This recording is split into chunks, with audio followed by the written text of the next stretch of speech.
Alright, so for this video, I want to take a look back at the career of Ruben Sierra, because to me, I never understood why Sierra's career took the direction that it did. Now to begin, I need to start in Texas. While with the Rangers, the most memorable item about Ruben Sierra to me was his big leg kick. And this Fleer card has always been etched into my brain, showing how high that leg would get before Sierra would explode to hit the ball. But the next item to talk about while with Texas is how highly touted Sierra was early in his career.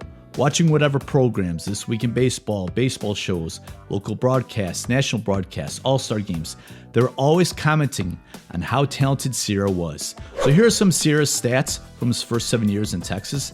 And during this span, Sierra, he did make 3 all-star teams and was once named a Silver Slugger in 1989. Also in 1989, Sierra, he finished second in MVP voting behind Robin Yount and led the American League that year in triples, RBIs, slugging percentage, and total bases. In a way, these numbers, they might not look that impressive, and more on why that may be the case later on in this video. But these first 7 years of Ruben Sierra's career were the best years in his baseball career. And when I look back, that's where things somewhat perplex me about Sierra's career. So back then, typically, an MLB player's prime is between the ages of 28 and 32. Sierra's last season in Texas was when he was 26 years old, so in a way, Sierra is about to enter his prime going forward.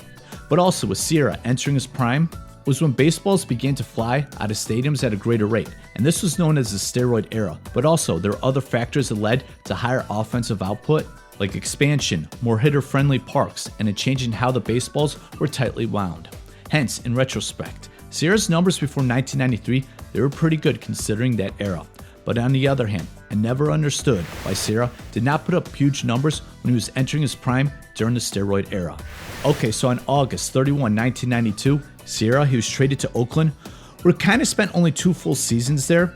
And Sierra, he did make an all-star team in 1994, which I don't remember at all. But what I do remember is how many teams Sierra wound up playing for going forward, and this confused me. Right here, I'm showing Ruben Sierra's stats from 1993 to 1998, and I never understood why Ruben Sierra was not a productive player with all of his talent entering this period of offensive explosion. So I checked out some articles, and one article that I want to reference is from MLB.com, written by Will Leach. And something that I had no idea about regarding Ruben Sierra was how difficult he was to manage. Will Leach, he stated that Sierra's head wasn't all there. He was young, too young, given too much at too tender an age. Then Sierra, he would clash with 2 future Hall of Fame managers and Tony La Russa, who called Sierra the village idiot, and clashed with Joe Torre, who said Sierra was the toughest guy I ever had to coach. Then Leach wrote that Sierra may have had all the talent in the world, but it did him no good because he didn't value it. Moreover, during the late 90s, Sierra, he complained about playing time and was completely out of Major League Baseball, playing baseball in an independent league and in a Mexican league.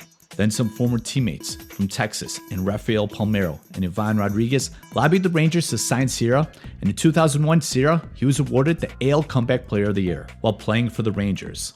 That time out of baseball probably humbled Sierra while gaining wisdom. Rangers general manager Doug Melvin, he said the sense I got from Ruben was he owed the Rangers fans something. It was almost like he wanted to apologize for letting them down in his prime. Furthermore, Sierra, he later be traded to the New York Yankees, and Sierra, he immediately apologized to Joe Torre, saying, "The years have passed, and you understand the way things have to go, and now I'm a different guy." One more item to mention from the article is that Will Leach, he wrote Sierra was once a journeyman because teams couldn't stand him, but in his 30s, he became a journeyman who teams brought in to help them win. Although Sierra did not have the Hall of Fame career that was expected, Ruben Sierra did have a 20-year MLB career while being humbled and gaining wisdom. Thank you so much for watching this video about Ruben Sierra. I appreciate it. Don't forget to like and subscribe. And thank you so much once again.